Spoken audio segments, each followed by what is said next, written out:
What's going on, everyone? It is your girl, Queen Queen, and thank you for joining me on my podcast. I really appreciate it. We will be discussing many topics and things like celebrity gossip, politics, life lessons, and etc. Please think of me as that homegirl that you've been knowing for years. Remember, the motto is never judge a book by its cover before opening it up and reading it, and agree to disagree. Just stand on what you're saying, period. So sit back, relax, please like, share, comment, give feedback because remember, this show is for the people. Love, peace, and unity. Mwah! What's going on? It is your girl, Queen Queen, and this is Hot Topics. Let's jump right on into the first topic now. This episode, it will be a little touchy, so this is a trigger warning. We will be talking about children at that, so it'll definitely be dealing with child abuse and different type of other things that's regarding children in a different light. So if it is something that might trigger you, this is a warning just to let you know this particular podcast is about that. So the first topic, we will be discussing child protective service employee fired after allegedly telling teen to become a prostitute. Let's listen to the story.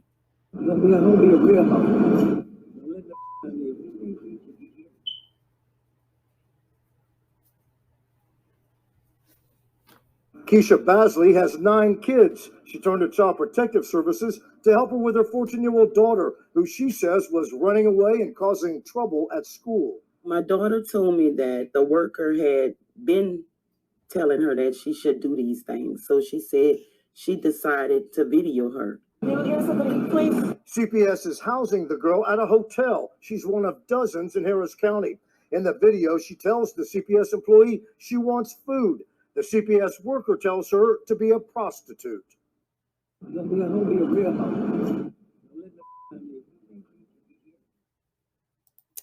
Okay, so that is the first topic. So therefore, a CPS worker told the child at that. Now remind you, CPS is the abbreviation for Child Protective Service. Come on, somebody.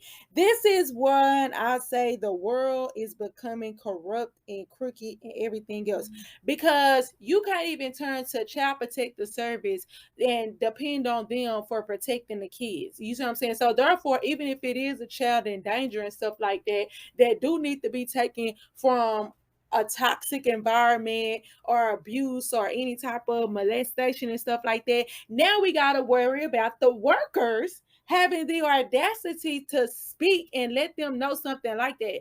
I did see something in the comment, and the comment was like, well, only thing she said was, if you're going to be out here giving your nookie away to dudes, then you might as well start getting paid for it because now you're hungry and you need something to do. And let me tell that person in particular and whoever thinks like that, you are very ignorant. You see what I'm saying? Because at the end of the day, this is a child. We have all been in situation, whether we came from a good upbringing or not so good upbringing. We have all been in a situation where we was young, dumb, and let's say it full of cum. So if just imagine you being in that situation and therefore you don't know no better and you probably do feel like the only thing you have to offer is your body. Just imagine your teacher or somebody that's supposed to be, you look up to and supposed to be protecting you, an adult, look at you and let you know, well, if you out here screwing, you might as well be screwing for money because now you're hungry. That's very ignorant. Instead of encouraging and pouring into the youth that you are beautiful, you are wonderful, you don't have to sell your body. It's plenty ways to make money and become something. Or even reverse psychology. Let them know that you see now that you're hungry, all those men that you slept with and messed with and stuff like that, they don't care. But you just understand that you know for a fact that you are beautiful inside and out. You don't need them, just like you don't need to lay down with them and have sex and get them what they want. It's a way she could have definitely did it. That's the reason why I feel like it's very important for us to look into these people background. Anybody that work with anything dealing with children in general, y'all need to do a thoroughly background. When it come down to teachers, when it come down to therapists, when it come down to everybody, just stop. Y'all need to treat that like the FBI, because it's sickening to know it's so many teachers. I just read a story and it was about a man who set up here and had an affair with a girl since she was like 15 years old, and he took the girl to have 2 abortions in the mix. Now, remind you, the girl is probably like a junior in high school now, but when she was dealing with him, she was in middle school. And it's like, it's sickening. He was messing with her this whole time. So I'm just so, it's like we're so desperate to get these people in position because we're lacking. And I understand, because it can definitely be, it takes a toll on people's mindset, but please start doing a thorough check on these people. I feel like not only a background, but also therapy. You don't know these people. I mean, not trying to be funny, I can only imagine. I really think that they should do therapy at least once a month for any type of people that's dealing with CPS and stuff like that. They should definitely do like a background check. They should even do therapy for the workers, because I know it probably is a lot to take on all of that at one time. I know the type of person I am. I love people, so I cannot imagine myself working in CPS and seeing all these different type of horrible stories and stuff that's happening with these kids. That will definitely play a big part in my mental. But also, I wanted to point out too, first of all, the mother. And this is the reason why I have to, I understand when they become teenagers, because, I have 3 children on my own, so I don't know how life can take a turn.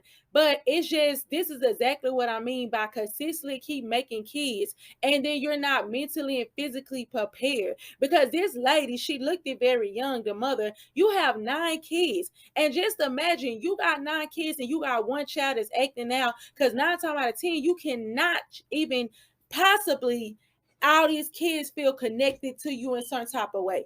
But you have 9 children, and then you got one child that's acting up, and then the only thing or the only person that you can basically get somebody to help you out is CPS. CPS, like, you literally have all these children, but it's no fathers, it's no aunts, it's no granny, it's not a friend, it's not nobody that can basically help you out. You have to sit over here and go towards CPS. This is the reason why we need to be very careful about how we sit over here and keep on making these babies. I understand some people like, I don't believe in abortions and stuff like this, but then this is what we have to deal with. We have to sit up here and deal with a single black mother with 9 children, and then turn around, she's sitting over here and she need help with one of them because they're out of control. And then the best help she can find is a CPS worker. And then, like you said, say the CPS people at the end of the day is overcrowded. That's the reason why I don't play with people when it comes down to they feeling like that. Even for the people that are out there that call CPS because they feel like, oh, I don't like the parent and stuff like that. Y'all need to be very mindful of what y'all do and do, just for the tactic of you not liking a parent. A person can be a shitty person, excuse my language. A person can be a messed up person, but as a parent, that's a whole different story. You know what I'm saying? Everybody got a pass. Everybody, I forgot this one time. As I said, everybody want to sin. Every sinner have a past, and every saint got a past, and every sinner got a future. So it's like everybody have a story. You wasn't perfect at that age either, but it just kills me how so many people they use that as a tactic to get back at the parent. But then at the end of the day, now you didn't sit up here and uprooted the child because you mad at the parent because y'all didn't got in a personal respect. Now that child is taken, and then they're amongst people that has been molested, that has been drugged, that has been through traumatizing experience, and you didn't just basically uprooted these kids and put them in an environment that they wasn't even prepared for. So I do feel like that. Not only that, if you call CPS on people falsely, you should be locked up. Especially if they do their research and they never found nothing, you should be locked up. And then two, I do feel like that we need to work harder on doing background and thoroughly check when it comes down to anybody dealing with youth. Stop just the basic background check. Oh, you ain't got a background. Okay, so what? They ain't steal, they didn't went to jail and stuff like that. But it's other stuff. So some of the main criminals are quiet, or that you would never expect it. These predators and stuff like that. These predators are nice, and they can be men or women. Think about it. Every predator that has been found out with messing with a kid, that wasn't mean and had a record and stuff like that. They was very, oh, I never thought they was like that, or what it is. It doesn't have a look. It doesn't have it's not the way they look or sound. Yeah, it's in the mindset. Okay, so that was that topic. Now the next topic we will be discussing is a group of teenagers have reportedly been terrorizing elderly residents in a Bronx apartment by beating and robbing them. Let's listen to this. I have not slept. 67-year-old Miriam Cintron and her neighbors live in a state of fear. They claim large gangs of young teens have been terrorizing their apartment building in the Bronx all summer, and it's getting worse. They came at us. They beat us. They broke that stick from that tree there to beat us with the wood. We don't have nobody. Miriam says they broke the pole from the tree well and turned it into a weapon Saturday night as she fell victim to their violence. They were kicking me in my side. They were kicking me on this side. They were punching me in my back, trying to get my face, but I covered. 63-year-old Nydia Carrero says a group of young girls the same night slammed her to the sidewalk, dragged her, and pummeled her after she refused them entry into her building. They wanted to hang out in the hallway and smoke pot and mess up the building. They go in there with bikes in there half the time. Most of the tenants here are elderly. They tell me they are being swarmed, beaten, and robbed. They are telling us they're going. I have not slept. 67-year-old. Okay, so this happened in New York and the Bronx. And I feel like this story was definitely, this is another prime example of how we need to stay in the youth of life and buckle down, because it's crazy. Back in the day, I don't care how many gang bangers and stuff like that and killings and shoot. One thing, it was like a street code or understood, like something that's understood that don't need to be explained, is that you don't mess with two type of people, and that's the old and the babies. The young and the babies. Anything in between is fair game. But it is so sickening to hear that you have young people going up to these older people and beating them with bats and sticks and stuff like that, like they in some slavery time. Y'all see, this is so bizarre to me. Like, what in the world makes it right?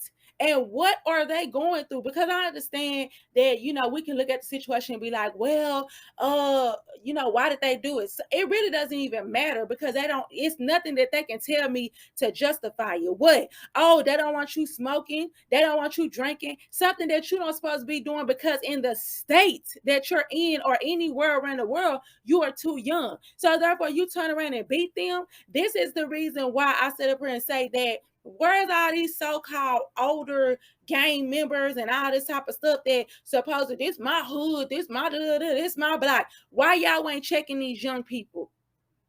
Where is the parents? Where is the police officer? It's definitely sad that the apartment complex don't even sit up here and get down to the bottom of it, because I feel like that's very ignorant also. Why would not the apartment complex, if you know you have majority of elderly people, you should even invest in hiring not only cameras, but you also should wear the security officer, somebody, off-duty police or whatever, and pay them some extra money to make sure that they can at least patrol while, you know what I'm saying, these people, these elderly people, get a good night rest, and they don't have to worry about if they say something, somebody guarding their doors, or a kid sit over here and turn around, somebody that's younger than them. They got kids and grandkids, and that's another thing too. If y'all don't get control of them now, just imagine once you think, just think about your grandparents. Just think about your mom, how you don't play about your mom and grandparents and what you would do. And this is the reason why one of them little kids gonna end up being shot or something harm to them, because everybody don't play like that. Just because you don't see them elderly people and they kids and grandkids out there, they got somebody that will hurt you behind them. So truth be told, it's sad to say, I think half of them probably spurned because they don't want to have to deal with their kids or whatever getting in the mix. But we definitely need to pray. We need to pray because it's just the simple fact is that imagining the fact of these elderly people talking about how they had to fight. You know what I'm saying? Or how they had to fight back, or they just laid down and played like, they wasn't living and stuff like that. That is so sick. And yes, y'all need to get down to the root of the parents, because I ain't even gonna lie to you. If my kids even think they finna be knucking and bucking or anything, it's gonna be World War III. You know what I'm saying? It's gonna be Prussia. Because I don't even play like that. So that's all I sit and say. Sometimes y'all need to get that. Y'all, they need to do a cleanup sweep. They need to definitely hold these kids accountable and get in touch with their parents and lock all their behinds up. Because at the end of the day, it's a shame that, you know what I'm saying, they should even have the mentality to be like, I don't care. I'll sit up here and knock this old person out. If they say something to me, you don't tell me what to do because you ain't my mama. Your mama can't even tell you what to do. Clearly. I'm sorry, y'all. I'm passionate. I'm very passionate about that. So what do you guys think about that situation? What do you feel like that will be the best results when dealing with things like that? Do you feel like that the kids and stuff like that should be involved? What come on now, talk to me. Now, another situation, a father cusses out children on school bus after his daughter was reportedly bullied by a girl on the bus. Kids claim the daughter started it. And this is what the man said. Now, this is a grown man who got on a bus full of kids that probably was no older than 10 because they all look like they was in elementary. And let's hear what he had to say. You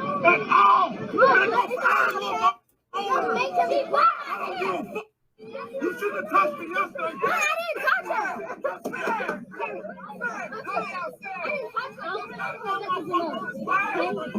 Don't flip this whole bus. Everybody on it. I mean that. I know for everybody on her. Touch my daughter again. I'm gonna flip this whole bus. I'm not playing. You don't let nobody touch my kids, bro. I'm not playing, bro. All that bully shit. All that big bully. Y'all got going on. I'm not playing. You might get your mama, your daddy, your uncle, and what? Okay, so that sums up that it was a angry, upset parent. He got on the school bus because his daughter was being bullied. He said his daughter was being bullied by some girls. So therefore, he basically, got on the school bus and just kind of went off on every child. Well, basically the kids that was on the bus. Now, in the background, if you couldn't hear it very good, some of the kids was crying. They was emotional and everything. Some of them were scared. Actually, the video was taken by a kid at that. And on top of that, you had what I was about to say, on top of that, the bus driver, he was actually the one trying to refrain from the man getting in the little girl face or whoever. He was trying to refrain from him not only trying to refrain and hold the man, back or whatever. He also was trying to get the kids on the bus to come down. Now, I was reading through some of the comments, and to be honest with you, a lot of people agree with the dad because they claim that it's a lot of, suicidal and things that's going on with bullying is causing the kids to act out and want to commit suicide or harm themselves because kids can be cruel. I always say, if you ever want to know how you look or act, ask the child. As an adult, we tend to take it and we kind of laugh it and brush it off. But when you're that age, or if you ever been, when you was that age, the last thing, you didn't know how to take criticism. You didn't know how to basically, just let stuff go or whatever. So I can understand, the frustration that a parent had when their kid is saying that they're being bullied or talked about or, and stuff like that. But in this day time, and I'm going to just be honest with you, I have 3 children. And one thing I have always learned is that you got to be careful what you say and do. I never forget, I said up here one time and I said, I said, the only thing that'll make me get out of my character is my kids. And the enemy heard that. The enemy heard that. And do you not know that I was tested when it came down to my kids? And it was definitely not in a positive way. It was definitely not in a positive way. It was in a way of, it almost, not trying to be funny, could have tricked me out of situation of having my kids. See, you got to think smart. Not trying to be funny. I feel like that the way he handled it, I understand your frustration, but first of all, when you are confronting somebody about bullying or anything else, you talk to an adult.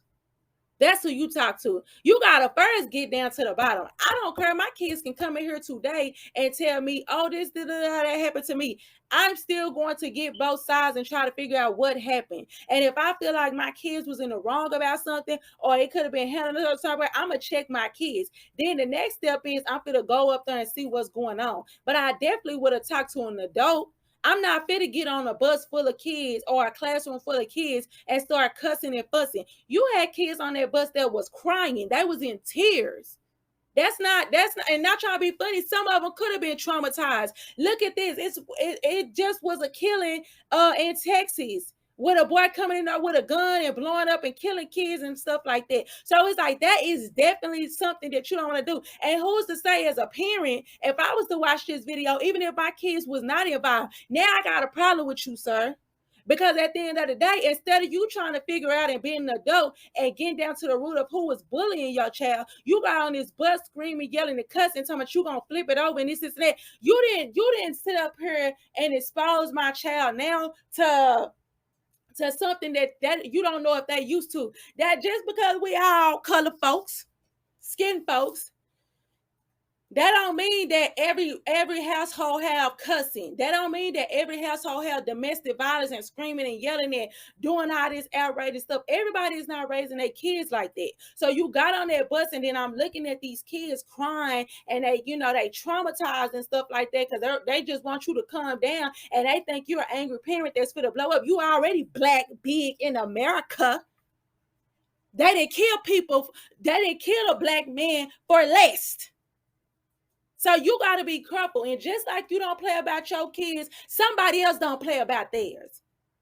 And that's what you have to fail to realize. That's like some of the kids are saying, like, well, no, your daughter was the one who started. This is the reason why we need to get down to the root of stuff. And then also, as an adult, just think logical.